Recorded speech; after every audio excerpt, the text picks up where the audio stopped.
Marco and Greg, welcome to the 80's Glam Metalcast. Guys, it's so great to be talking with you about metal. We chat a lot on Twitter, but this is going to be a fun one, man. We're going to talk about bands that have been mistreated, that have been screwed over by whoever, management, maybe by fans, who knows what, but we'll uncover it all. I'm excited. Marco, why don't you jump in and tell everybody about yourself real quick. You're in Italy, right? I'm here like probably 70% of my time. The rest of the time I'm in the U.S. Been a fan of yours. Been a fan of the genre for a little longer, man. Can't believe it's been 4 decades run. Crazy. And I can wait to get into this with you guys because you guys are two Twitter experts, which makes you global experts on the topic. Right? Because that's our world. That's it, man. Right? And seriously, I mean, even in Italy, I started when I was a kid, right? Because I was in my early teens.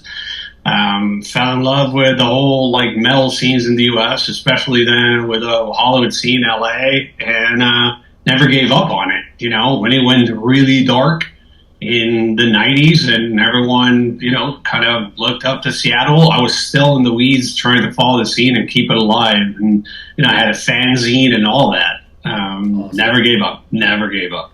Awesome. That's great stuff. Greg, what do you have to say for yourself? Hey, Mike, as you know, I've been on X, Twitter, whatever, for 10 years, million different accounts, had so many things to talk about, but I'm not even going to talk about myself. My knowledge compared to you two is just so tiny, and you'll see the difference. People tonight who really don't know Marco or haven't listened to you, Mike, you guys are the creme de la creme of this. I'm just happy to come along for the ride. I'll have a few things to say about some bands, but I'm here more to listen to what you guys have to say because you two, God bless you both, man, off the charts with your knowledge. Stop it. You're the king of obscure. Yeah, but I don't think. I mean, Mike, have you ever seen a CD that anyone has mentioned in the most remote corners of Twitter X that Greg does go, oh yeah, I think I have it. Boom, here's a picture. Yep. He's the man. He's got quite the collection. Greg, real quick, it's football season, man. Plug your podcast. First and 10 Jets podcast. I do it with a buddy of mine. Matter of fact, he's also a metalhead. Lead singer from Hostile Rage. And, you can find us on YouTube. Awesome. Marco's been a guest a few times, so sweet. It's been good. It's been fun. All right, man. Guys, let's jump in, man. We're going to start with Marco. Let's hear your number 8 of a band that you thought was mistreated. I think my number 8 is Wild Side.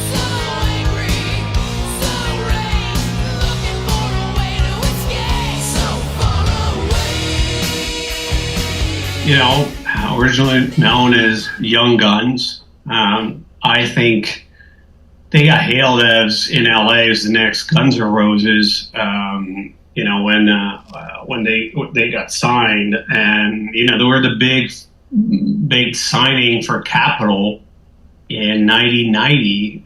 Capitol had not had a big band probably since Wasp, Poison, with all the money behind them, I think what really screwed them was they didn't manage to finish the album on time, just, for one issue or the other. They were supposed to go on tour with Van Halen. Instead, they missed out, and Alice in Chains got on that tour, missed the boat. Next thing you know, it's 1991, and no one goes to clubs to see hair bands play anymore because it's grunge time. I think had they just gotten out of Hollywood 6 months earlier, or had they hit that Van Halen tour, I think they would have had a much different career trajectory. Yeah. Greg, what do you think? I'm not as big a fan of the band as Marco is. I don't know as much about them, but I think what Marco said probably happened to a lot of bands. The 90s hit, and then everything went a different direction. And a lot of these bands that put out great music then didn't get their chance because MTV was done with them. They weren't going to be played on radio. Even college radio was shifting more towards that grunge scene. And a lot of these bands weren't going to get their shot. And it's a shame. It's a shame because those are the bands with older ears now I find myself going back to listen to and not the popular bands that we all grew up on and saw in big arenas. Yeah. For Wild Side, I kind of checked out at this point. I'll be honest with you. I did not get this album when it came out.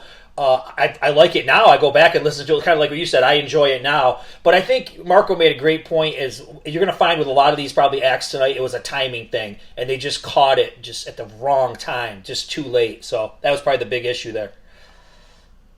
I think so too. Because they had they were a big drawing band in Hollywood for years. They had everything lined up. Luck plays such a big, it's such a big factor when it comes to success in the music industry. And these guys had everything. They had the looks, they had the hooks, they had everything going for them. They had great songs, great stage presence. It was a question of months, I think, for them. Yeah, probably so. Greg, what do you got for number 8? Okay, my number 8 is a band out of Jersey, a bunch of local boys. I always have to talk about my local band. Now, like I said, Marco was in the business, so he's got so much detail. I'm just speaking as a fan. I don't have much insight, but the band for me is American Angel.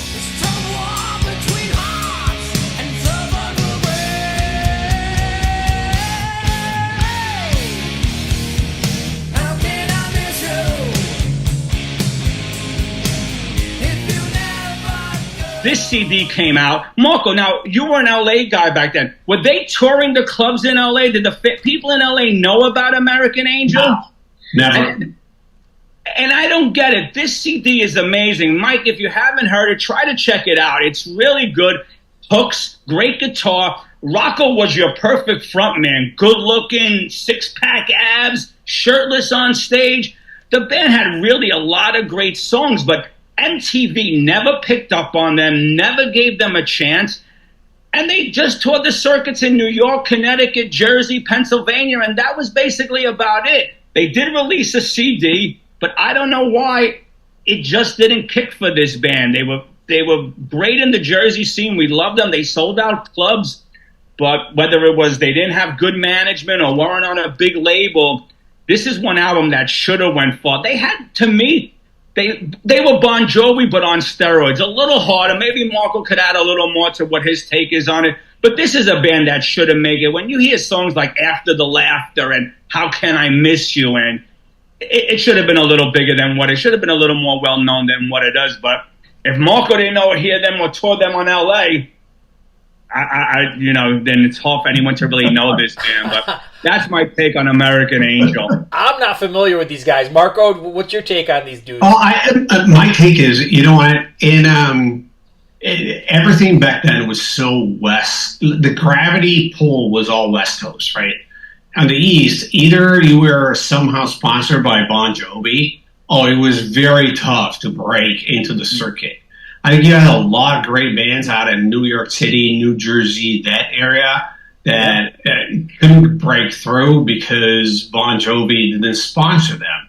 Yeah. So either you were there or you were from Philly. And Philly is because of one band that opened the door for a bunch of others, right? And so I think they just got stuck on the wrong coast. And I mean, wrong, no disrespect to the East Coast, just because, right? Just that everything was so LA focused that I think they missed the train for that. Definitely not for lack of talent. So, Marco, real quick, because you brought up something interesting, and see, you're saying things, and now it's ringing my bell. Would Trickster have made it big off that first album if Bon Jovi didn't take him out on tour? My personal opinion? Yeah, no, of course, way. Yeah. No, okay. Way. Yeah, all right. Yeah. Even though MTV loved them, these 4 young kids from Jersey, video after video on MTV, Headbangers Ball. Yeah, but Craig, how many great bands had great dudes that were fun on stage and didn't make it, right? Yeah, no, that was the thing. Like you needed. I mean, we'll get into some of these bands as we go down our list, and we'll find out. Well, you know what? They missed on the big tour, and Bon Jovi made such a big difference for so many bands. Probably right. Yeah. Okay. All right, man. Number 8, I'm going with Hurricane.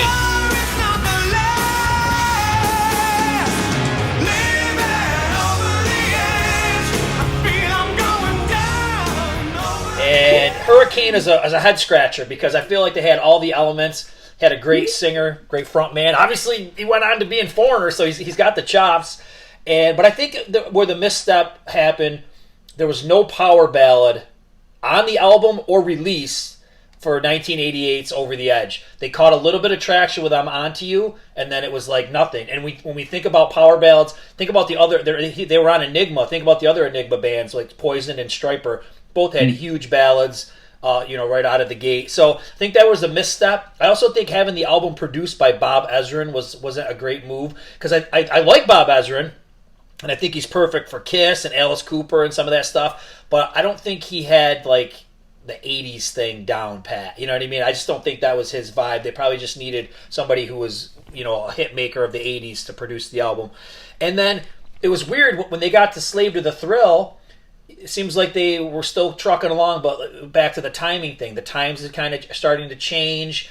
They had a ballad, but they never released it. So I think if Hurricane would have released a ballad somewhere between 88 and 90, I just think their trajectory would have just been a little bit different. That's all.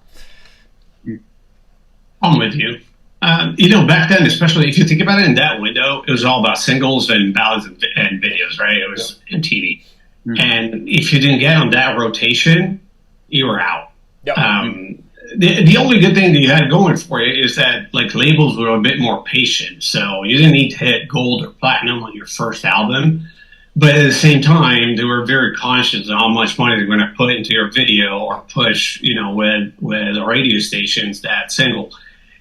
And I guess it wasn't there for them. I'm with you because I think it was so much talent in Hurricane. Yeah. Right. I think maybe it just missed the right ballad because 88 to 90, what broke like most bands were really like rocketing them to the stratosphere with those type of singles. You're missing out on them. It was really, really tough to break. Yep. What do you think, Brad? I have a two-parter. It's a shame because that EP has It's Only Heaven, I believe, which was a great ballad. Yep. Now, I'm not a ballad guy. Like, I hear a ballad and I... No way! Really, Greg? Yeah, I'm not a big ballad guy, but that album had that song, and that would have been a perfect radio-friendly hit, even on college radio stations. But let me ask you both the question. Hurricane, the guitarist and bass player, both had famous brothers. Why didn't they take them out on the road? Why weren't their brothers in Quiet Riot? Yep. Why didn't Quiet Riot take them out? Yeah. We always bitch about Metallica never taking out some of their heroes like Diamond Head and Bungie, but yet Zarzo and Cavazo were in Quiet Riot. Man. Brothers. Yeah. Management. You got to think though, Quiet Riot was dying in the late '80s too. You know what I mean? Where like I don't know what kind of help they could have given them because they needed help themselves. You're probably right. Yeah, that was by the time Shortino was joining them, right? Is that about the time Shortino was starting Quiet Riot? Okay. Yeah, same time period. Yeah, exactly. All right, Marco, 7. Number 7, The Moles.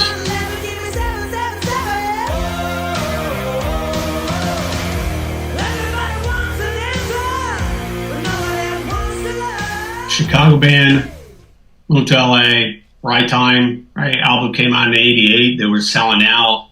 The Gazzaris, the Whiskey, the Roxy in 87, dressed in women's lingerie, as glam as they could be. Like screw the New York Dolls, they got nothing on us. Right? I think incredible talent, very diverse and different from anything that was out there at the time. They were not a Poison clone. They were not, a Motley Crue clone. There was a lot of blues in it. I just think that the label thought this is going to be different, and then they marketed. They wanted to market it as the next Poison. Right. So they came out like the first single is this slow paced piece, just with all the songs that you have on their Animals debut. That could have really made it big. Like, you know what, you want a slow one to go with the Stroll. It's such an incredible ballad. And they didn't. I also think part of it, it's easy to blame it on the industry. I think that the band's chemistry was not really there. I don't think that the four of them really got along, and that made the difference back then. When you were out there flying the strip every night, ready to jump on any freaking tour that was out there, which is what Warrant and Poison did, that probably screwed them as much as the industry did, which is a shame because I think it's such a standout album. It's so different from anything that came out at that time. Greg, what do you think about Demols? Again, I'm not really big on them. I'm not familiar with them. Like I said, Marco's going to pull bands out that I've never even gave a chance to, which I'm going to go back and give them a chance. So, Marco, this album came out in 87, you said, 88, right? 88. And they were dressing like what? Old Motley Crue, that type of... So the first shows, when they started marketing, they moved from Chicago to LA, because that's where everything was happening, right? So they moved from Chicago. The guitar player was halfway between Diamond Rex in Chicago and the Malls. So they kind of passed the band together, but they managed to come up with something like their sound is very bluesy, Greg. It is not like your average glam pop. It's not Poison, it's not Motley Crue. So go ahead. I didn't mean to interrupt. Go ahead. It's something much more creative, and I found at the time a lot richer.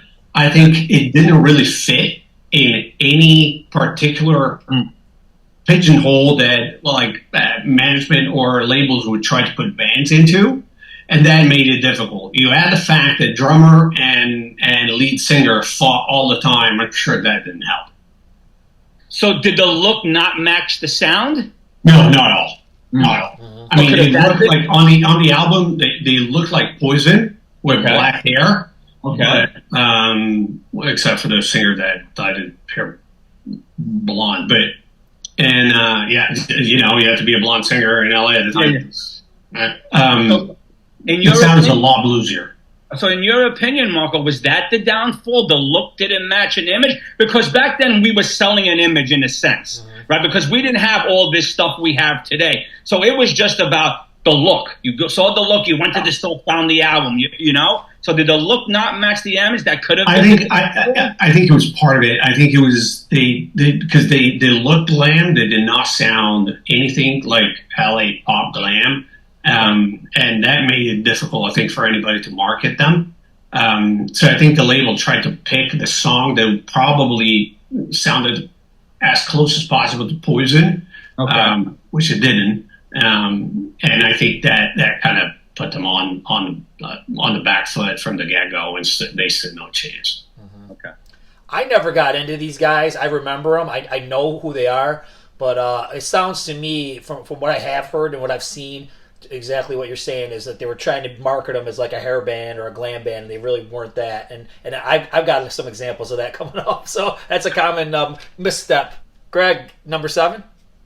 My number 7 is Babylon AD.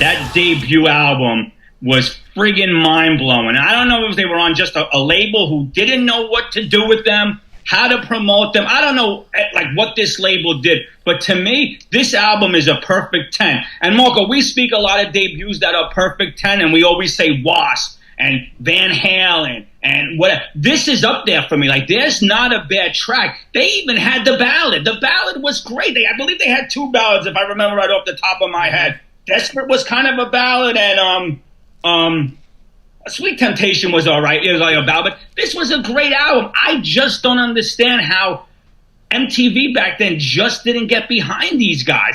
I just don't get it. We heard a few on college radio stations back in the Big Apple, but never, like I never seen them touring. Never even know if they came to my side of the world, like an East Coast. I don't know if they toured around us, but this was an album that should have just blown up for them. This band should have been everywhere. Awesome. Such an awesome record. Such a kick-ass album. And Bang Go the Bells, I actually thought that would break them. Yeah. Maybe they were a little too late. I don't know. I don't know what were wrong because I think I think there's so much Skid Row energy in there. Right? So Texas equivalent? And I thought there was enough demand to get another Skid Row on tour. Apparently it was not. Yeah, I mean, Mocha, how many times have you could say a 1-2 punch stronger than Bang Go the Bells and When the Hammer Swings Down? Like, that's a 1-2 punch. Like, some groups don't even ever come close to having that on 3 or 4 albums. There was 1 and 2 on this album. They're tracks 1 and 2. The only other band that gives me the same vibes is Every Mother's Nightmare. That's it. Wow, Marco, I never liked them. I'm so sorry, Marco, I never liked them. Oh my God. I don't know how Marco tags me on X because every band he puts out there, I'm like, Marco, really? I got to jump in on Babylon AD, man, because I'm with you, Greg. I think this is one of the best debuts from the hair metal scene of the late 80s. And, it's a head scratcher. If you ask them, because I had the singer on the podcast before, they're saying that Desperate should have been the 3rd single, not Kid Goes Wild, but the whole RoboCop thing happened, and the label, because I guess, not to get too deep into it, but the movie production company said they pay for half of the video, so it was like a cheap way out to make, a video. And hey, man, who the hell doesn't want to hang out with RoboCop? That's pretty cool shit. Thank you for your cooperation. But no, I'm with you. That every song of that album is great. That album is aged super well. I don't think they have an album that even comes close to that in their catalog after. It's unfortunately, but I think it's the power ballad effect, man. They needed that Desperate to come out probably 3rd, and they might have had something. So I'll ask you guys both because you know more than me. A different label, different. You know what I'm trying to say? Yeah, maybe different journey. If they were on a different label, maybe more fame, more fortune, more tours, bigger headlines. Maybe. There was a lot of maybe. We're all going to go a lot of maybe. Yeah. I think the name of the band doesn't do it any favors either. I actually agree. They had to like change. Well, yeah, they were on your podcast. They had to change a little bit. I'm with you. Like, the name's a little weird. All right, number 7, man. I think this falls into the same exact category as Demal's does.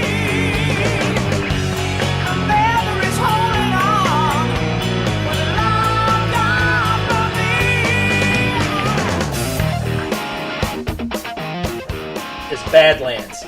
I think Badlands is a band that was just marketed completely wrong, trying to throw Badlands into the hair metal thing, and then when hair metal starts to die, they get lumped in with it. They never should have been lumped in with it to begin with. You know what I mean? They were more like classic rock, blues, metal type stuff. Yeah, you know what I mean? And when you listen to the Voodoo Highway, that could have fit in perfectly what was going on in the grunge scene, and even Lenny Kravitz when he was doing the retro 70s shit. Badlands was doing that a couple years before. So was Badlands just poorly timed? Yes. Were they poorly marketed? Yes. And I think when you get to Voodoo Highway, the last time, video and single, total ridiculous, not the right choice. Should have did Fire and Rain or 3 Day Funk or Soul Stealer, something like, you know what I mean? Okay. Yeah. So that's my take. I just think it was just a lot of bad marketing moves with these guys trying to roll them into that hair metal thing when they just weren't hair metal. So, I mean, Mike, let's put it this way: to this day, it's tough to find their albums on any streaming platform. Yep. Right? Well, that's because it's one of the most sought out albums for any hard rock fan. You can't find it, right? That tells you that there is something that went so wrong. Yeah. The entire project. Hold on a second, Marco. Like I said, you two guys know more than me. You're saying there's no truth to the rumor that when Ray got AIDS and he said in public he didn't give a rat's ass, he was going to screw everything that walks, didn't hurt them? Like, didn't really bring, like, you want to be the record label that's promoting this and still producing this stuff? That's a good point. I mean, just saying. Yeah, the dude shot himself in both feet. Jake Healy, being probably a little tough to deal with himself, didn't do himself any favor, the band any favor. But again, it's not that we have not seen millions of records sold by controversial characters before, right? Right. And those are what promote the records, right? People love that stuff, the controversy that sells the music sometimes. Right? So it's not that Ozzy are like, oh my God, he's a model citizen, right? So, again, I'm not making any excuses. I think what he said was horrible. Yeah. But we've heard and seen worse. Right. Yeah, so I think it was a good point. I just don't think that is necessarily a make or break when it comes to the music business in the 80s and early 90s, right? I mean, we had some roads right now. I think what you're saying, Greg, is why it's not readily available and it's not really big today. But I think that wasn't really even a known thing at the time of those first two albums. You know what I'm trying to say? Like, I feel like, but you're 100% right that there's got to be something to that. But I think to Marco's point, they never played ball even way before that. You know, even in like '89 with the debut, they wouldn't play ball, and that probably hurt them. But in some respects, they were right. They shouldn't have played. They didn't fit in with everything that was going on. So it's just. I think it's a poorly timed band, and let's face it, even if they would have gotten big, he wasn't going to survive past '93 anyway. So you're right. So. And Marco, speaking about my collection, I'm glad I have all three on CD. And you know what? One more thing. I think the cover of Voodoo Highway sucks. I don't think it tells you a good story about what this music really is about. I think they needed to play into that psychedelic 70s thing a little bit heavier at that point, the way like Pride and Glory did with Zakk Wylde. You know what I mean? I just think it was marketed wrong, but I made my point. All right. Marco, number 6.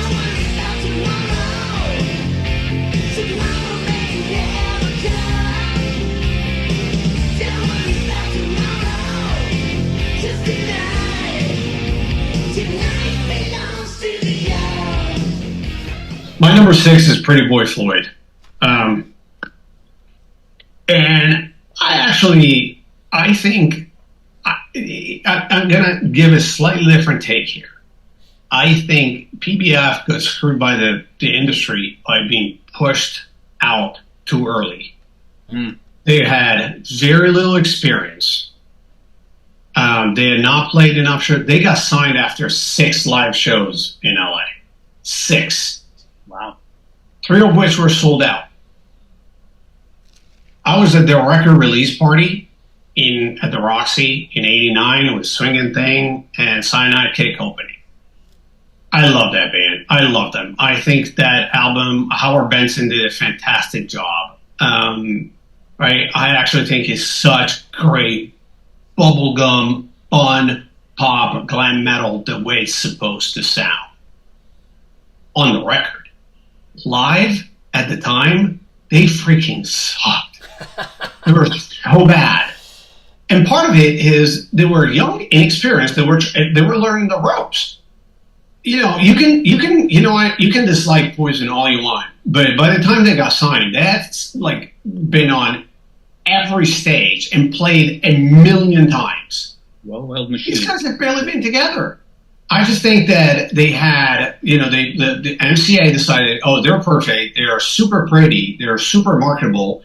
We're going to sell a million of these records no matter what they sing. Let's just rush this out.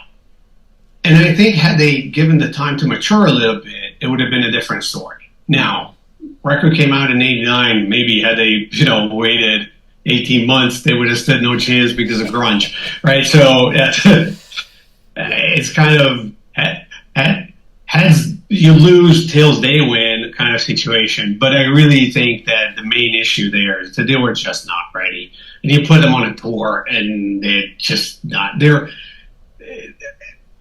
Van Halen. They weren't. Greg, what do you think about Pretty Boy Floyd? I don't own that album. I have listened to it a few times. I'm 50-50 on it, but I'll tell you who's a big fan of that band. Mike Piazza loves that band.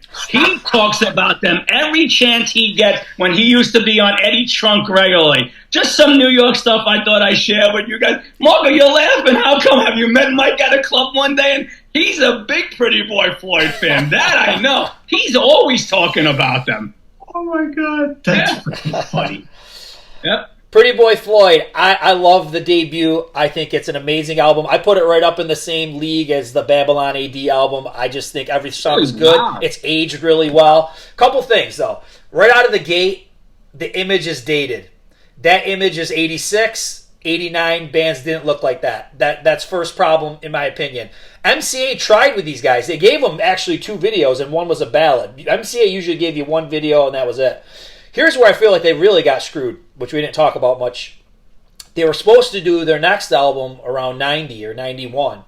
And the label, I had Christy Majors on the podcast, and the label kept dogging them and saying, we're not hearing the right songs, we're not hearing singles. And they just kept delaying it. And then eventually they just got dropped because it was 1991 and this shit wasn't going to be big anymore. But if you go back and you listen to their demos, Tonight Belongs to the Young and Hands Off My Radio, their next album, if it was done the right way with a big budget, I think it would have been just as killer as the debut. So I think they got screwed over in a couple different ways, but I think maybe the reason why America didn't connect with it, my opinion, I think, Marco, you're on the right track, that they weren't really experienced, but to look at them, I think they looked like they were from a few years earlier. So Yeah.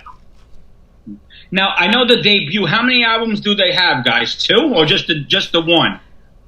So, well, I mean, it depends. They have such a funky discography. Yes. Because they got the debut, and then they came out with a self-produced EP, like in the mid '90s after they regrouped. Then the second album got released later with rough demos. And then they went on a streak and have another 3 or 4. The last one came out like 2 years ago or something like that. I didn't know that. Okay, cool. There's one called Public Enemies, which is seems like it's a real release. Where other one, a lot of this stuff's like demo stuff. It's a real spotty catalog, and there's nothing in it that really compares to the debut. So No, not even close. Nope, not at all. Except for, as you just said, Mike, if you listen to Tonight Belongs to the Young, like the second album, after you realize, had they had the same level of production, had they had Howard Benson again, it would have sounded massive. Yeah. Again, Been huge. Unfortunately, that didn't happen. No doubt about it. Greg, what do you got for 6? Okay. This is probably, maybe some might consider this Badlands Light, maybe a little groovier. 1990s Child's Play, their debut album.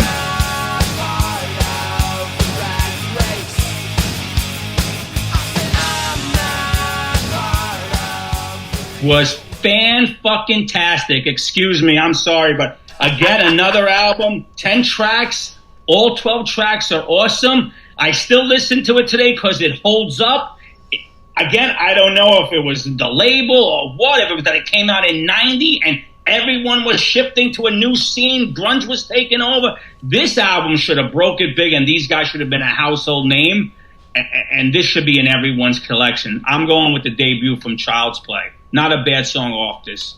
Was that on MCA Records?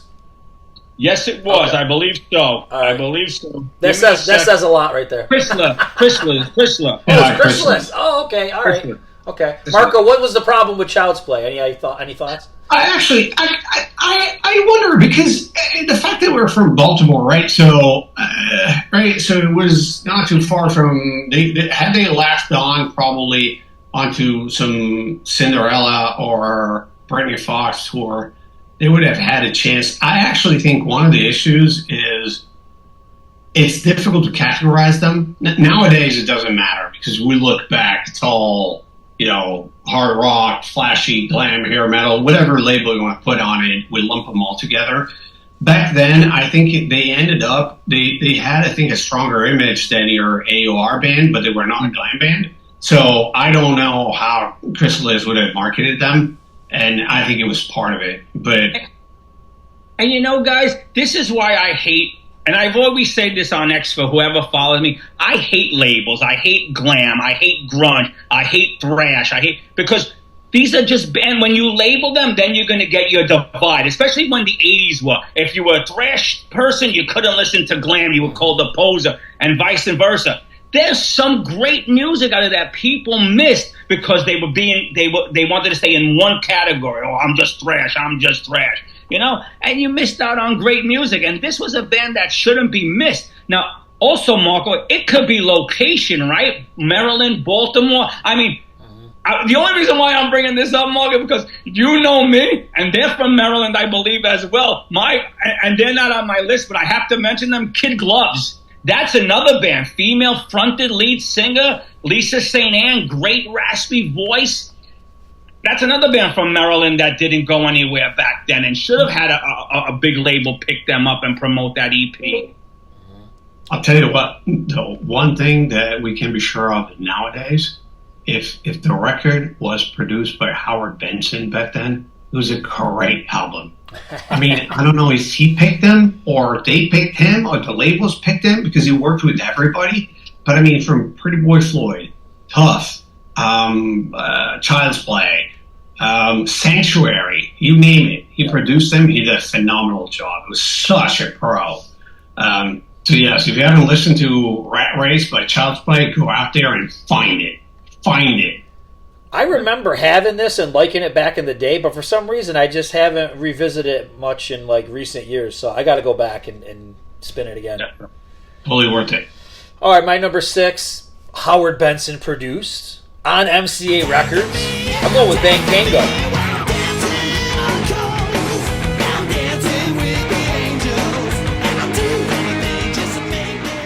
And I think, all right, so I'm going to say this. I actually think from the get-go, they got Bang Tango kind of right. Because I think Bang Tango was doing pretty well when they first came out. They had 2 videos. They had Someone Like You and Breaking Up a Heart of Stone. And they were kind of like, you know, gothy-looking, glammy guys. And I thought it worked. Where I think it fell apart and where it wasn't done right is when we get to the next album, Dancing on Coals. Because they had one single, and it was Untied and True. And I feel like that's one of the weaker songs on the album. It totally sounds like a pop metal type song, and that's really not what they are. And the video is the same thing. They almost lost like their cool edge, and it's the wrong timing. This is the time where you're supposed to like play into that stuff. And the thing about those guys is they were funky, you know what I mean? And they could do a lot of that stuff. I mean, if you think about the early 90s, what's big? Red Hot Chili Peppers, Faith No More. They fit right into that groove perfectly. They should have released either the song Dancing on Coals or My Saltine or something like that. You know what I mean? Yeah, you know. Where were you when Midnight Struck? Midnight Struck, exactly. So I think that second album, it's very much just like Badlands, was just marketed poorly. So what do you guys think? It's so sad because I actually think those first 2 albums are fantastic. And I'm a big fan even of Love After Death, the album that you can't find anywhere because it kind of disappeared. I think Joe Leste, like Kaika, he was such a talented bunch. I mean, I've seen him live 3 times, and I mean, they were a war machine on stage. It's such a shame that they did not hit multi-platinum multiple times because they totally deserved it. Yeah. Yep. That's a great pick, Mike. Yeah, so what I'm hearing from both you guys, and I agree with you, marketing just got it wrong because their look didn't fit what they were trying to do with them. Yep. You know? Would they have been better on a bill with Faith No More? Maybe. Yeah. But you know what? The image, both on Dancing on Cold and Psycho Cafe, was a little like gothy, glammy. I don't know how if like the Red Hot Chili Peppers have taken them out. Yeah. Oh, yeah. I'm trying to think of a band back then they could have double billed and been fit well with. How about the Cult? That's a great call. Yeah. The problem is the Cult was having a hard time reaching cult status in a sense. You know, even they were. Selling. Yeah. Yep. Great call. With a Cult, yes. And I feel like, and maybe you guys agree or disagree, I feel like the Bang Tango fell in with Circus of Power, Psycho Sluts from Hell. They couldn't find a niche. These record labels didn't know what to do with them. And their debut albums were really good. They should have got more play, more touring time, but, you know. Yeah, no doubt about it. All right. Wow, we're on 5 already. Marco, what's your 5? London.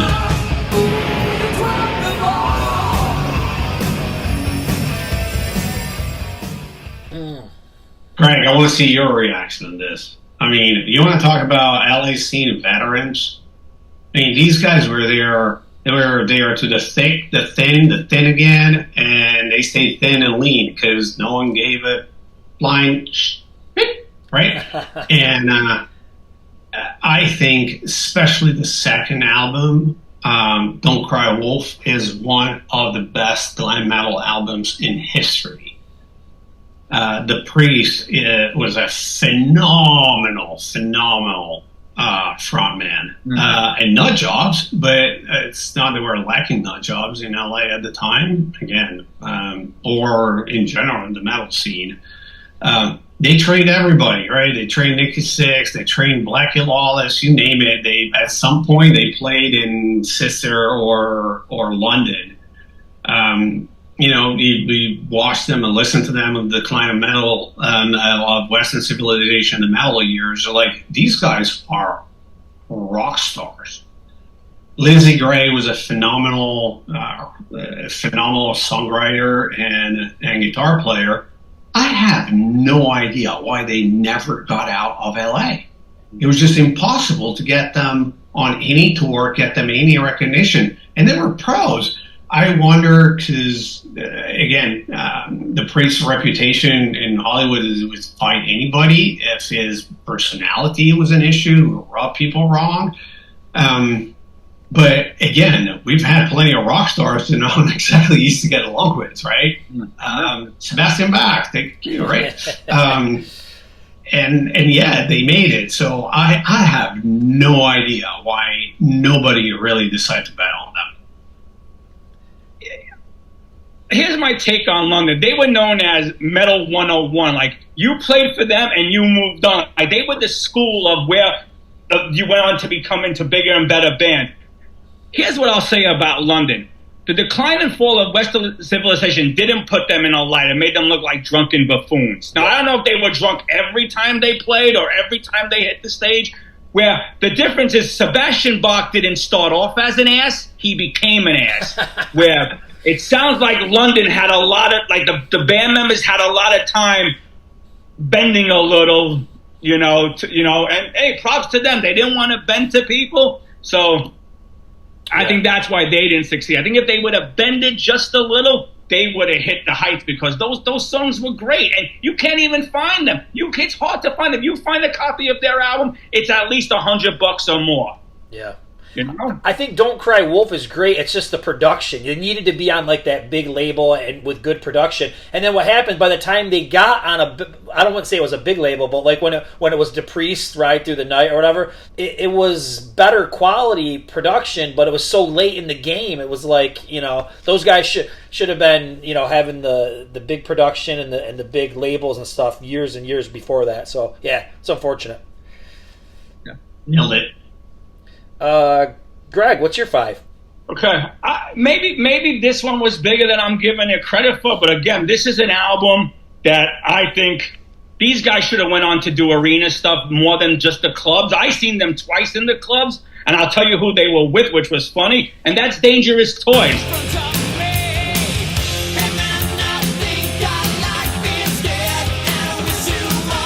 That's another debut. To me, is perfect. When we talk about debuts and non-skippable songs, this is it, this first album. MTV never played these guys. Again, who am I to say I'm not good looking? But maybe it was the ugly factor. I don't know.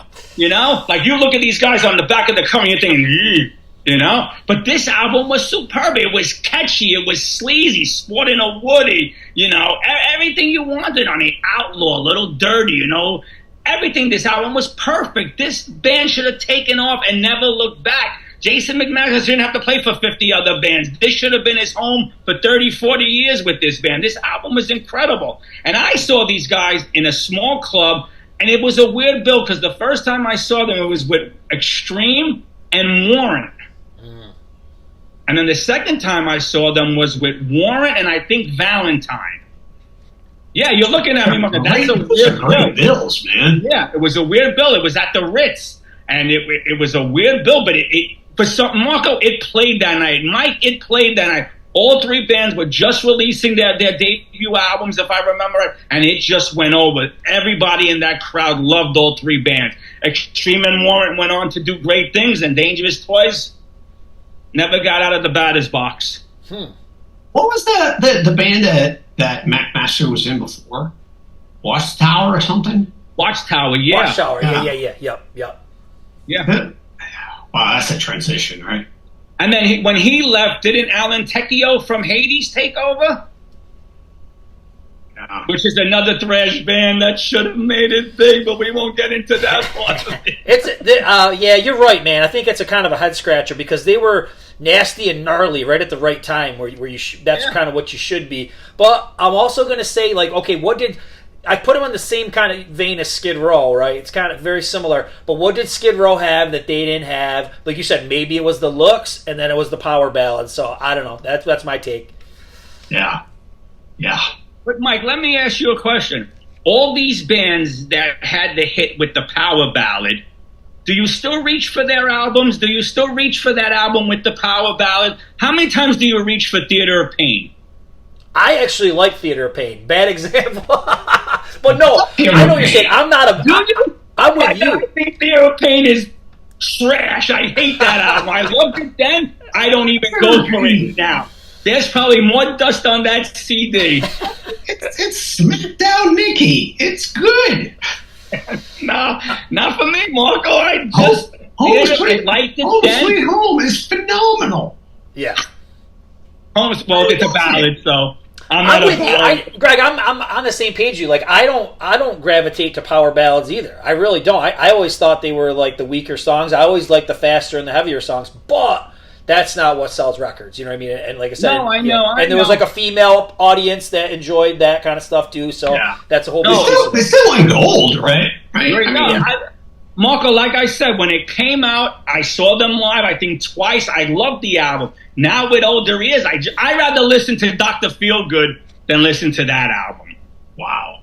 And the one album I never play, I think I played it once or twice, is the Girls, Girls, Girls album. Oh, sorry, we're on to Motley Crue. Sorry. No, let's move on. Sorry. I went off on a tyrant. Reel me back in. That's a whole other podcast, Motley Crue. Motley Crue is a separate podcast. Reel me back in. All right, let's go. All right, next one. All right. Sorry, guys. Okay, my number 5. First, I think when I say it, you guys are gonna be like, "What? What is he talking about?" But I'm gonna explain it. Okay, White Lion.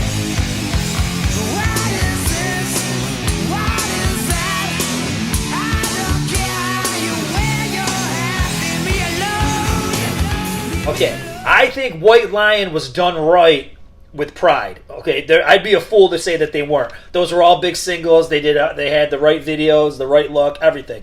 But after that is where I think the problems came into play. They were rushed with Big Game. They were basically saying like they had this thing shipping gold or platinum or something before they even made the album. So they were really rushed. They came up with some good tracks, but I don't think it's a really complete album. I just don't think they were able to put enough time into it. And then in turn, when you think of Pride was such a success, Big Game should have been the even bigger success, and so on and so forth. So they didn't spend as much time crafting the songs, and it kind of bit them because really, what did they have? They had Little Fighter and Radar Love, and they didn't have much really after that. The next thing that happened to them is that, okay, they did take their time for Main Attraction, but we talk about timing, the times are completely changing. Here's the next problem. Atlantic tries to market them still as like, a hair band, glam band type thing with Love Don't Come Easy, but there's some pretty heavy shit on that album, and that was probably the stuff you should have been putting out. Leave Me Alone, Lights and Thunder, War Song, stuff like that. So I think Big Game and Main Attraction, there's some missteps by the label, and maybe the band. So what do you guys think? Including a horrible album cover. Oh my god! And I actually think it's you nailed it. It's such a hodgepodge of songs. Yep. Pride feels very organic, right? It feels like an album that the band has digested and fully embraced. I think Big Game and Main Attraction are just, they feel rushed. Main Attraction worse than Big Game. It's just I just think there was a lot of push. Like, let's get them out there because they're going to hit platinum and platinum again. They're going to and you know, no matter how good Vito and My Tramp are, just at some point, if they force you into a studio, you're going to run out of ideas. Yep. And it feels like they're running out of ideas. Yep, I agree. And that was a talented bunch. Don't forget, James Lomenzo was in that, right? Greg D'Angelo. That was a strong, you know, rhythm section there. Yep. Almost as talented as Winger. That doesn't mean that you're going to like him, Greg. You know. No. Yeah. Are you trying to say because I don't like Winger? You know. I like Pride a lot. I think it's an awesome album. But you will never tear me away from that debut disc from White Lion. I know it's all over the place, but that CD is incredible. You really see what a virtuoso Broder is on the guitar. Yep. And when that album came out, and maybe Marco remembers this, Mike Tramp was known as David Lee Roth Jr. That's what everybody was labeling him as. The long hair, he was doing the leg flips, all that stuff, playing Lemoore's here in the East Coast in Brooklyn. I thought they were going to explode. I really thought they were going to be the next Van Halen. What happened? I don't know, because that second album, like you said, Mike, Pride was incredible in my eyes. Yep. You know? Yep. Just missed the mark. Yeah. And Marco, what do you got for 4?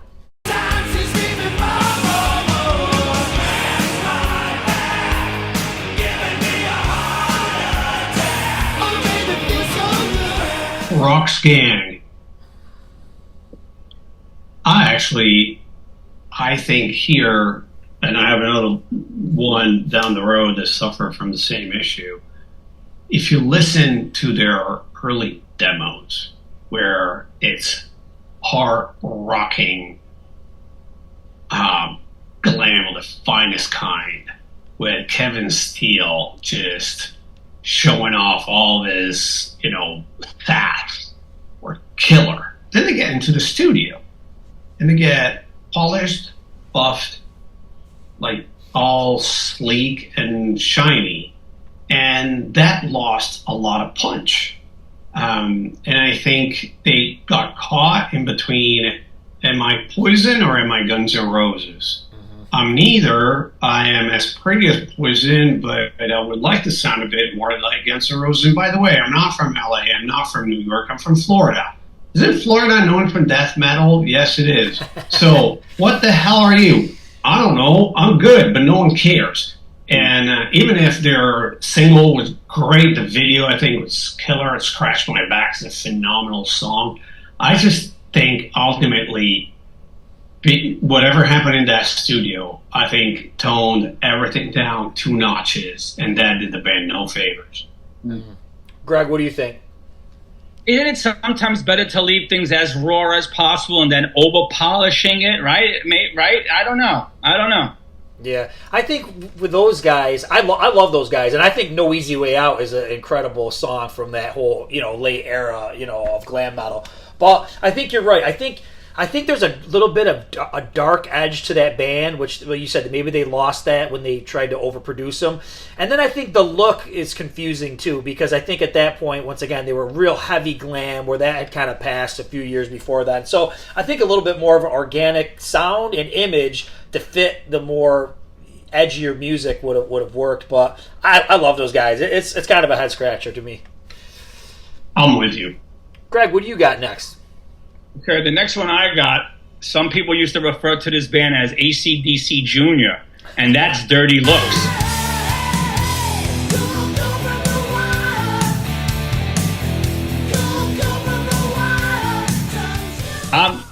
I don't care what anyone says. You want to talk? We talked about Babylon AD, those first 2 tracks, 1-2 punch. This Dirty Looks, Cool from the Wire, and Turn of the Screw, 2 albums. Perfection, not a bad track offer. Henrik was the master of the tongue-in-cheek. If you could go listen to his lyrics, they were just the way he delivered them. Again, I don't know why these guys never broke it out of Pennsylvania, why they didn't become a household name. Maybe because they got that AC/DC label. I don't know. Maybe because Henrik wasn't Sebastian Bach. But everything about these guys were great, down to their playing, down to their stage presence, grooves, hooks, whatever. Dirty Looks should have been a bigger name. Marco, what do you say? I don't know. When he came out, they didn't do much for me, but then Greg likes him so much, and I like him too. I brainwashed you, huh? I got infected, so now I listen to Dirty Looks more today than I ever did back then, simply because Greg loves him with such a passion. I'm like, yeah, I gotta love him too. That's funny you say that, because I'm in the same exact boat. They totally miss my... Well, I don't like AC/DC all that much. Boo, everybody's probably freaking out. I've never been a big AC/DC guy, so if you get a band that's got an AC/DC vibe, sometimes I stray away from them. But I think a certain podcast that I did years back with Greg, he was talking about Dirty Looks, and so I said I went back, and I really do enjoy the debut album, so it's good stuff. But yeah, I'm not sure why they didn't make it bigger, but maybe just not promoted the right way, as most of these guys. Yeah. And my number 4 was Pretty Boy Floyd. So I already said everything I had to say. So we're on to number 3. Marco, you're up.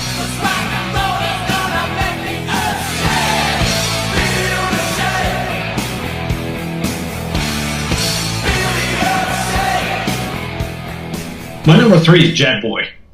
Wow, yes! Yes, thank you! Those guys, I think if you want an example of the music business screwing up something really good, this is perfect. They were there at the right time. They were like a sort of a LA version of Hanoi Rocks. They were from San Francisco, so they had a little bit of the Bay Area sound and then mixed with LA glam at the right time. Elektra signs them. They have a bunch of great songs, and then Elektra goes, I don't know, we changed A&R, we changed people, sorry, we don't know. So basically, they end up in limbo for a bit. By the time they get picked up, they end up with the Music Cemetery of America, and MCA signs them up, puts them back in the studio, does what they did to Roxgang, like cubed. Everything sounds so clean. There's like, what happened to the sleeves, man? This is not an AR pop band. And even if you think about it, even the video for Feel the Shake, which is such a killer song, is so plain. Now, I understand if you're Poison, you're doing Unskinny Bob, or you've sold millions, you could do a video that's but blank page, and from time to time you show Bret Michaels. But this was their first video, and all you have is an empty stage with these like 5 guys and nothing around them. I just can't believe what MCA did with these guys. We were so talented. They did even worse with a sophomore effort, but I just think that Feel the Shakes have been fantastic. The fact that they lost their bass player obviously to OD, but they managed to get Sammy Yaffa into the band, and they still could go nowhere. It just breaks my heart. Guys, wasn't Shy also off for MCA? Shy also, right? The band Shy, they were on MCA too, weren't they? Yep. And MCA ruined them too, in a sense. Yeah. A lot of bands we're talking about tonight are MCA. Yeah. But I don't know, man. I don't know what it was about Jet Boy. I bought the album. I always thought Feel the Shake was a cool song, but for some reason it just never took a hold of me. You know what I mean? I don't know. Maybe as a kid I was fickle. I didn't like the singer's hair. The mohawk? The mohawk. That was just not, he didn't look like everybody else. So, no. But no, I don't know what it was. I just never connected with those guys. Greg, what do you got for 3? Well, I believe, let's stick with I'm going to switch it up. I believe they were also on MCA, Spread Eagle.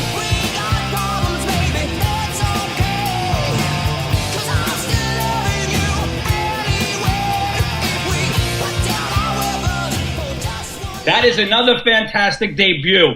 These guys were everything. Sexy, raunchy, dirty, sleazy. Name a word, an adjective, put it out there. Out of New York City, these guys were phenomenal. Played in small, dingy clubs on the Lower East Side. Everything was that feel, that and nothing, bleh. I think MTV might have picked up on Switchblade. I don't even remember. I'm not sure. I can't remember anymore. A little bit, but this is an album that should have just went to the top. They should have been Guns N' Roses too, these guys, just as big, in my opinion. I mean, they were the album of the month on Metal Forces in the UK when this came out. They had everything going for them. Kerrang loved them. Everyone loved them. No idea why they didn't make it, because they had everything going. It was perfect. They crossed over so many genres. They were so awesome. They could, like, thrashers could get into them. They were like an angrier version, if at all possible, of Guns N' Roses. I thought they were fantastic. I have no idea why those guys didn't make it. Yeah. I think it's MCA. It's got to be to blame on that one, because I think all the elements are there. Oh, yeah. Yep. All right, my number 3 is an MCA band that I talk about all the time, Lillian X.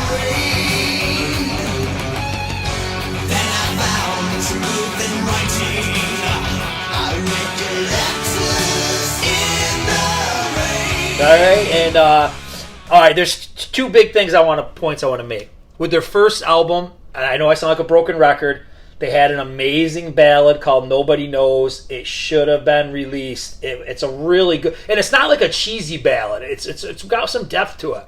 Very good stuff. That should have been released. That's the first misstep. Second misstep, I think, is when you get to the Love and War album.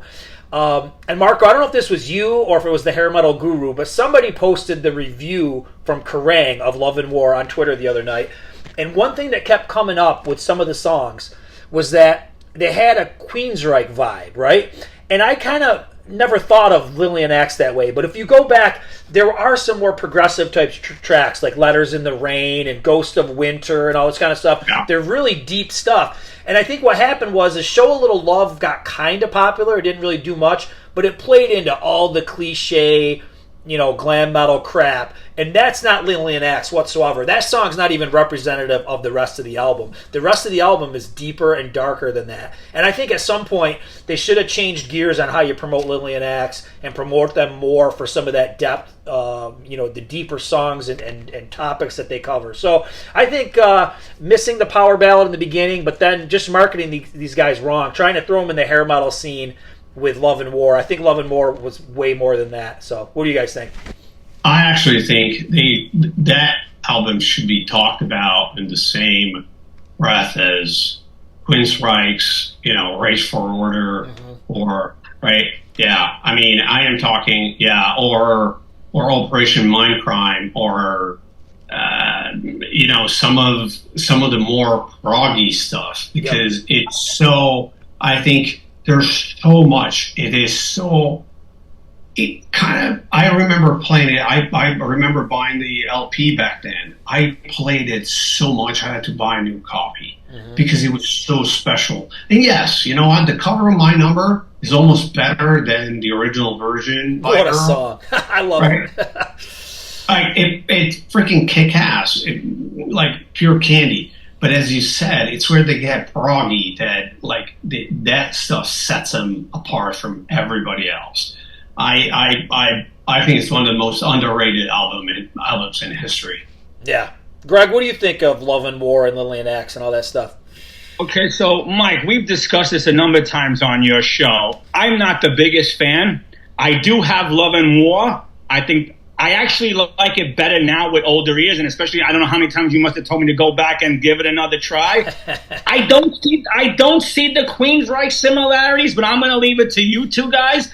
I think, like you said, Mike, the problem was, at least for college radio stations back in my day, they were playing Show a Little Love, and what was the other one? Sweet Diana. And those are more of those glam-style songs, and that's what you got used to. So if you didn't like those two songs, there was no way you were giving that album a shot to hear those deeper tracks.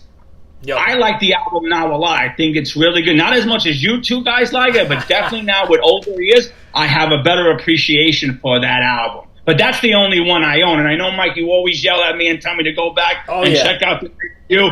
I will. I promise you. I will. Get the first four. Okay, guys. Mike and I still like you.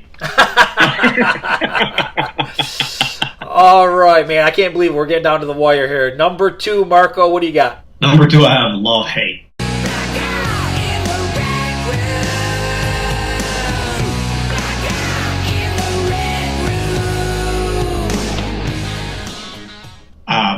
Having the Red Room, I'm going to die on this freaking hill, but I think it is one of the most groundbreaking hard rock albums in history. I think nothing sounds like it.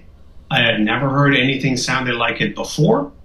Never heard anything sounded like it afterwards. I seriously thought when it came out, with all the buzz around it from the press and what was going on in LA, that these guys were going to be the next Guns N' Roses. They had a different image, they had a different stage show, the sound was so crazy. Those short bursts of energy, tempo changes, everything. And I don't think there's a song on that debut that I don't like. And yet, nothing happened. And you know what? You hit on it, Mike, I think a number of times this evening. The issue is they're all great songs if you listen to the entire album. Is there a bona fide, easy single to pick out and put on radio rotation and make people that are not fanatics like us go, I want to buy that album? I don't know. Because ultimately, even Guns N' Roses, what broke them? Sweet Child of Mine, right? And they didn't have any of that. So I think in an era that was looking for the single that radio stations could play, Love, Hate didn't have it. And as great of an album as it is, ultimately singles and radio station and MTV was selling at the time, and that didn't happen. And that breaks my heart. Greg, what are your thoughts on Love, Hate? Love that debut. Marco, what Marco said was perfect. The only thing I'll add to it is that it almost felt like, because those songs were so much shorter, it had like that little punk feel to it where everything was under 2 minutes and 30 seconds. And I don't think anyone knew what to do with that. Really, I think everyone at that time was lost. How do you market it? What do we do? Are they punk? Are we worried that they're punk? Will they get backlash for it? I don't know. Marco, you're spot on with what you said. That album was just perfect as it is. I don't know. Was it Jizzy's voice? Was it a little too rasp? I don't know. There's no downfall to that album, guys. It's perfect. I don't know what. I lost for words. That's it. Exactly. The only thing you say. Lost for words. It was weird. I gotta admit, I didn't love Love, Hate when they first came out, but I've gotten into them a lot more, in more recent years. But it's a head scratcher. I think the elements are there. Just like I said, maybe Marco's right. It's just that didn't have that bona fide song to define who they are to the public. So yeah. All right, Greg, what do you got for 2, brother? Well, you guys know me long enough. I even like this album better than I like Hawk. They're from New York City. Do you know where I'm going, Mug? I think you know where I'm going. Shane and the boys from Electric Angel.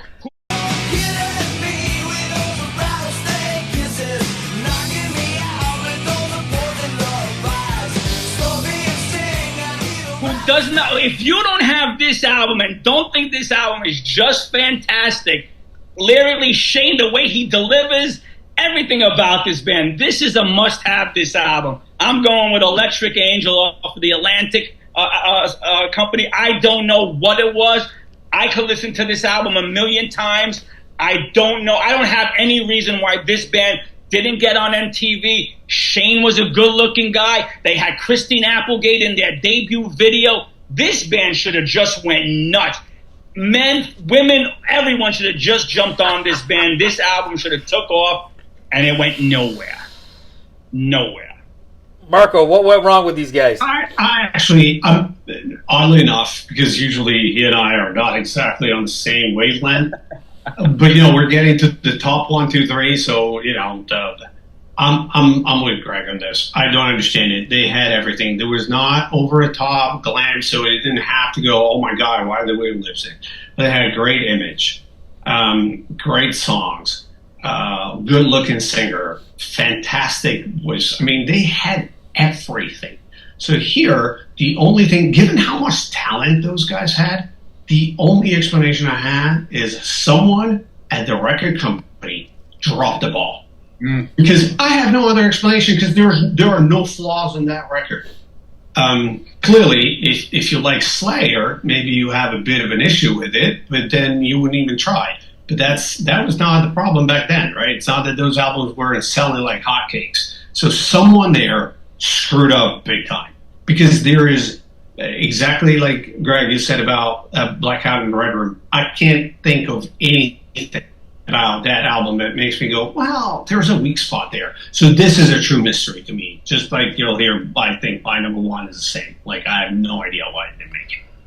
These guys completely missed my radar. I feel like Greg's going to scream at me. So I have to go back. As soon as we get done, I got to go listen to this. But then maybe this is just a sign that it was just poor promotion because they just missed my radar. I mean, I'm sorry, Mike, if you don't go, oh shit, I'm with you guys, that says a lot about the lack of promotion of the album. Yeah. I found out about it much later.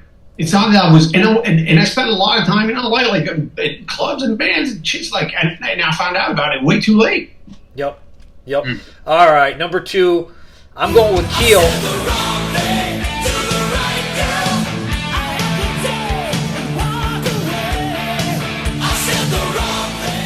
I always love to talk about Keel. First thing, I feel like I've been saying this all night, but I feel like when Keel came out, at least with Right to Rock, I feel like they were behind the times with the image. Because I think in 85, it was kind of like the softer glam look, like Theater of Pain. And here's Keel looking like the way Motley Crue looked a couple years earlier. So I think image-wise, Keel always was playing catch-up. But the moment where the record company completely screwed him and they dropped the ball was with the 1987 self-titled album. That album's got so many good songs. They gave him one single, which was Somebody's Waiting, which is a great song. But there was Cherry Lane, there was Calm Before the Storm, which is a great power ballad, and there's also Said the Wrong Thing to the Right Girl. Those are all like cool radio songs, and they didn't get touched, they didn't get promoted, and that's where I feel like Keel really got screwed by MCA. No shocker there, but yeah. What do you guys think about Keel? I actually think especially that album is absolutely fantastic, and I think Keel has a phenomenal voice. The fact that he managed to become almost a country star tells you how talented he is and how open-minded he is as a songwriter, as an artist. I think he had phenomenal talent around him. I mean, he played with Malmsteen, like Steeler, right? He played with Yngwie, he played with Mark Ferrari. I mean, you're talking about top-notch. And that album, as you said, most people know it for one tune. There are so many great ones on that one. I feel like I need to find my LP version and play it again and put it on the turntable because it's been too long. Deserved so much recognition. United Nations, that's another amazing song too. Greg, you a Keel guy? I can't remember if you like Keel or not. I am a Keel guy. I have their first 3. Was Final Frontier then a flop after the debut, in your guys' opinion? When one of the hit songs was a cover song, does that hurt them? Did that hurt their... Yeah, Final Frontier was... It didn't hurt Quiet Riot, so I don't know. Well, Quiet Riot lived off of cover songs from day one. Exactly. I guess. I think Final Frontier was kind of a flop. Yeah, I'll say I think so. Yeah, I think there were some missteps with that one too. Yep. I think it's a little bit like dancing undercover for Rat. It feels like the band is a little tired. Yeah. Yep. I agree with that 100%. It sounded a little tired. This is number 1. Can't wait. Marco, what do you got?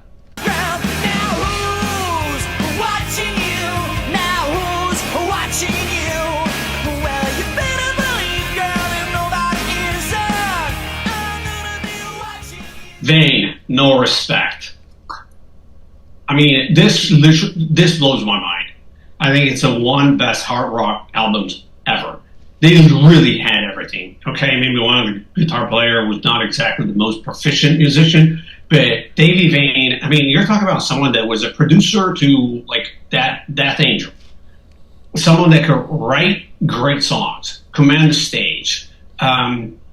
I think my explanation for their lack of success, because there was a big buzz around it, right? They were up in the Bay Area in the thrash metal hotbed, and everyone respected them. And there was so much buzz going on that I just think that Island didn't know what to do with them. They signed them because they thought this is a very talented bunch. We're going to figure out what to do, but they're not Bob Marley, so I have no idea how to sort of sell this record. And, at the time, the way things worked out was we're going to put our band on a big tour opening for a big band. They really never toured that album. I mean, if you go out on your own and no one knows you, you're gonna be lost in the middle of nowhere in Sioux Falls, and you play in front of like 10 people. That's not gonna help. You got to go out and tour with the likes of Guns N' Roses, Poison, you name it, Warrant, whatever the headliner is. And I guarantee those guys would have blown most of them off stage, and it didn't happen.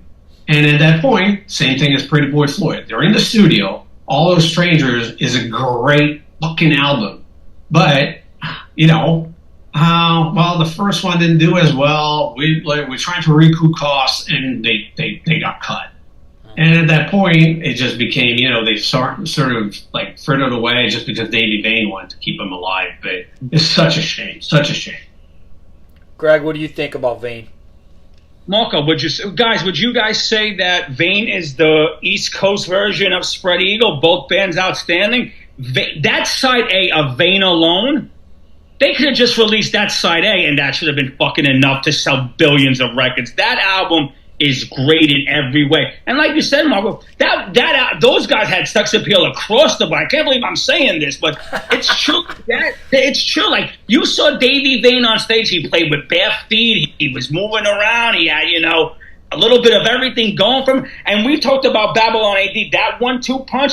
Go listen to the first side of Vane when you're talking about No Respect, Beat the Bullet, Laws Against Love. I mean, mind blown off of just those first 3 tracks. And the album just gets better, and with age, it just gets better and better and better. Again, like we said, Marco and Mike, those are albums I still reach for. I don't reach for the Poisons, the Motley Crues, and I reach for that stuff because it's just phenomenal stuff, track after track. But, please, forget about it. That album's awesome. The thing that's see if you agree with me on this one. There's something unique about these guys that just makes them different than everybody else. I feel like as if you mix like The Cure with like Poison or something, you know what I mean? And then you get Vane. Like there's like an alternative vibe or like a vampire goth darkness vibe to it. You know what I'm trying to say? Like there's just something different about them. And I don't think they knew how to promote it. I think that comes down to, I don't think their label knew what was going on. Didn't know how to promote it, and they failed because of that. But it's a great album, and it stood the test of time. Marco, they weren't rocking the LA club scenes back then the way Guns N' Roses did when they started? Oh, really? They were up in San Francisco, so they would play the Army, the Stone. I mean, they would come down to LA from time to time. Okay. Played the Whiskey, but it was mainly a Bay Area, and they had a lot of like thrash fans at their show because they were so good. But wow. They couldn't really go on tour with Exodus, No, I understand. Yeah, that would have not worked. No. All right, Greg, what do you got for number 1? Okay. I think this is probably going to be a disappointment to you guys, but I have to promote them because I love them, even though they're not together. There were so many other bands I could have picked, and I know you guys probably don't even know these guys, or if you do, you don't care. I went with the Jersey Boys Xenon. The album is America's New Design.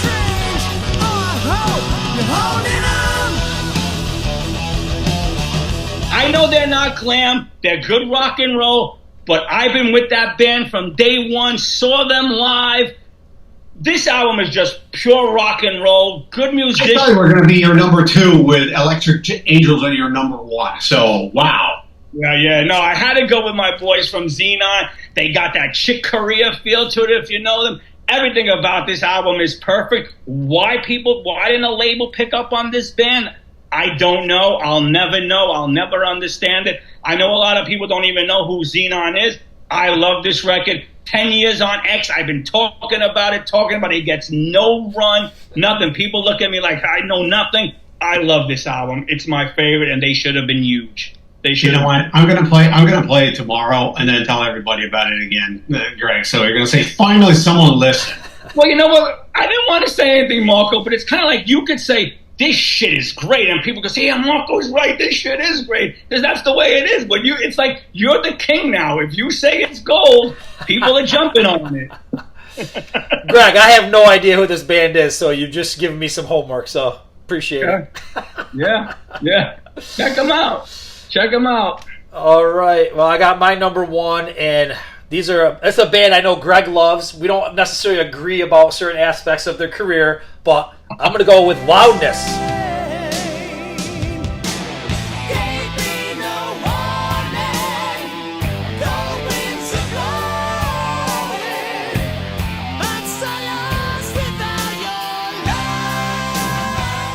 for number one.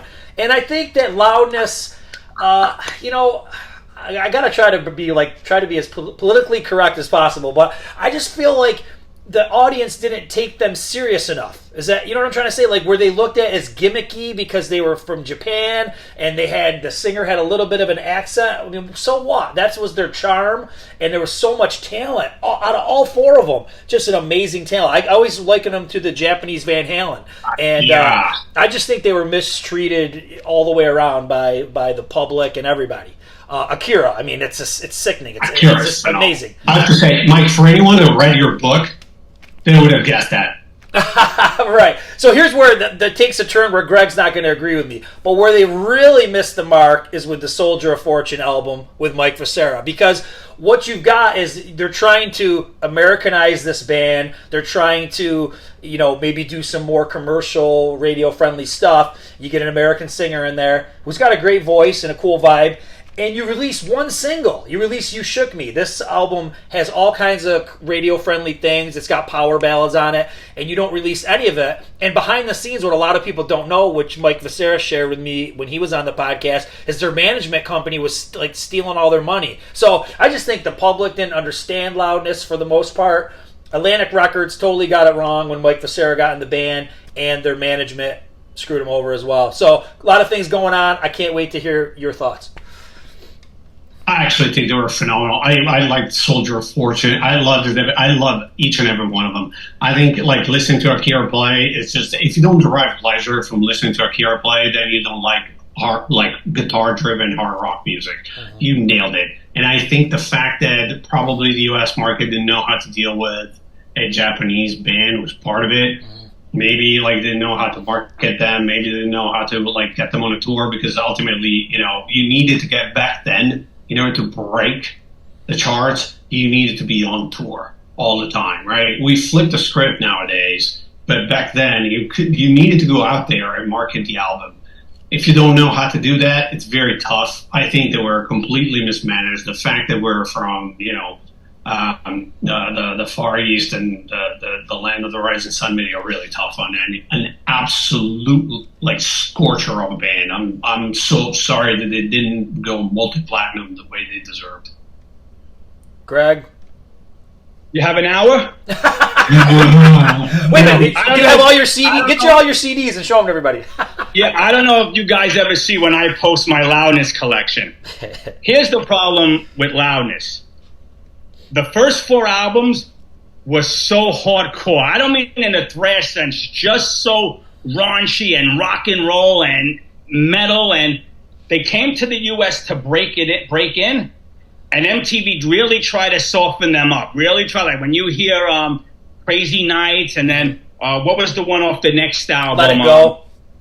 Let It Go. Like, those songs get softer and softer when you hear those first four albums, which was, you know, guitar driven and you know, and then after the singer left, they went to Americanize with me with an American lead singer. So you got three eras of the band. If you're a fan of those first four albums, you probably don't like that MTV era. If you're a fan of the band, you might not like the fact that they brought in an American singer, an English-speaking singer. So that's where I think that band went wrong. Because then when they get back the original lead singer, those albums kick ass. Those albums are as close to thrash as you can get without being thrash. Like, you listen to the latest stuff from that band, woo, excellent stuff, excellent stuff. But I think MTV and their record label here try to make them pretty boys, and that's not who they were. They should have stayed the course of what those first four albums were. Just my take on it, you know? Yeah. You're the expert, man. You and Mike are the experts on this. So. Well, guys, this was a great conversation. I'm so glad that we were able to do this. We were able to sneak it in before the Metalcast ends, so that's a good thing. So, but I really appreciate your time tonight, and I'm sure the conversation will continue on Twitter for many years to come. Oh, absolutely. It was so much fun. Yes, Thank you, guys. Enjoyed it. Yeah, pleasure, guys, always. Awesome. All right, well, you guys have... Marco, get some sleep. I will. Thanks, guys. All right, guys, have a good one. Thanks so much. Yep. Bye. Bye.